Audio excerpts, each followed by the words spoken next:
Rafale tunnel पे जो कि मिडल ईस्ट में सीज फायर ऐसे के जो हालात बने हुए हैं, उस पर क्या कुछ आपका कहना है?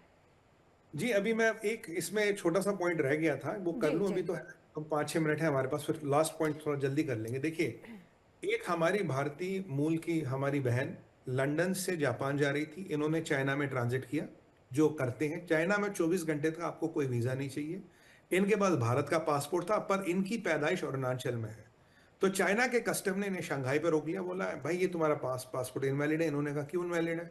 कह रहा अरुणाचल तो चाइना का पार्ट है, तुम्हारा भारत का पार्ट थोड़ी ना। उन्होंने कहा क्या बकवास करो यार, पहले भी तो मैं गई हूँ, मेरे पास जापान का वीजा लगा, मैं लंदन में रेजिडेंट हूँ, मेरा वैलिड भारतीय पासपोर्ट है, 58 कंट्रियां घूम चुकी हूँ, तुम मुझे कह रहे हो मेरा पासपोर्ट अनवैलिड है। उन्होंने उनका पासपोर्ट दबोच लिया और बोला नहीं नहीं, तुम्हारा कुछ नहीं होगा, तुम अब एयरपोर्ट पे ही बैठो, तुम ऐसा करो नया चाइनीज पासपोर्ट अप्लाई करो।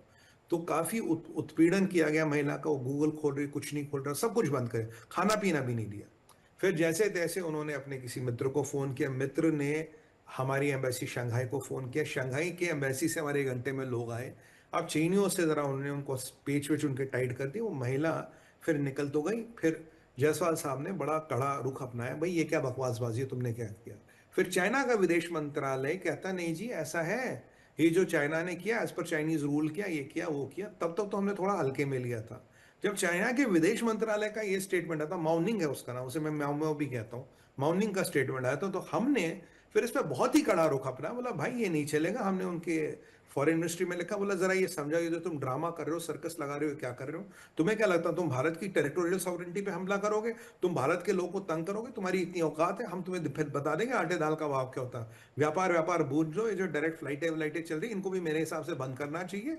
क्योंकि चाइना जो है अभी जापान और भारत के साथ एक साथ पंगे ले रहा है। यहां जापान के साथ पंगे ले रहा है या भारत के साथ एक साथ पंगे ले रहा है, और उसे लग रहा है शायद ट्रंप उसके साथ में आएगा, जो पॉसिबल नहीं है।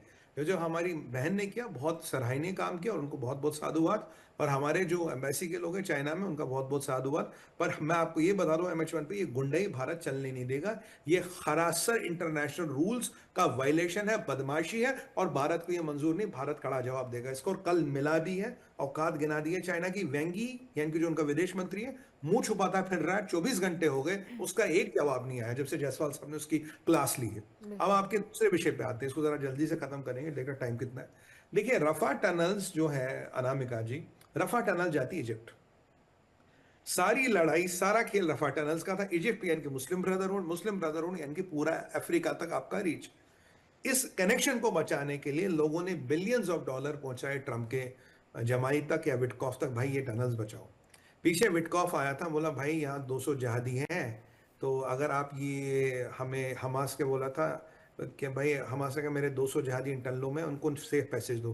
बेंजामिन नेतन्याहू ने मना कर दिया, मैं किसी को पैसेज नहीं दूंगा। उन्होंने ताता भाई को मारा 2 दिन पहले, और उससे कुछ घंटे पहले बोला था हम किसी को भी मारेंगे जो इसराइल के खिलाफ हाथ उठाएगा।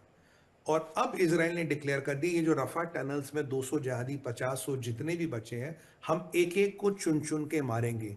यानी कि ये अमेरिका को, विटकॉफ को और मार्को रूबियो को डायरेक्ट चैलेंज दिया है। ये जहादियों को जिंदा छोड़ना तो दूर की बात है, हम टनलों में घुस घुस के मारेंगे। और कल से इसराइल ने लगभग 60 वेंटिलेटर शाफ्ट और कई सारी टनलों को ध्वस्त किया है। इन टनलों के अंदर जखीरा हथियारों का, इन टनलों के अंदर 200 नहीं, मेरा मानना है ज्यादा जहादी। और ये टनल्स अगर एक्टिव रही तो इजिप्ट से जो हथियार आएगा वो आता रहेगा, यहां सीजफायर कभी कामयाब नहीं होगा। अगर इस क्षेत्र में सीजफायर या शांति चाहिए, इन टनल्स को ध्वस्त करना पड़ेगा। देखिए, कल ट्रंप मुस्लिम ब्रदरहुड पे बैन की बात कर रहा था, मुस्लिम ब्रदरहुड के जड़े हैं इजिप्ट में।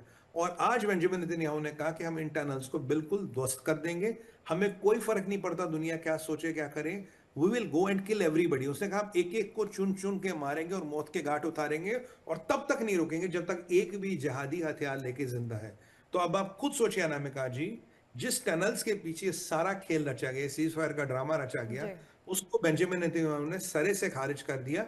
और अब उन टनल्स पे होगा महासंग्राम, और इन सब जहादियों को मौत की गोद में सुला दिया जाएगा, वन बाय वन तरीके से।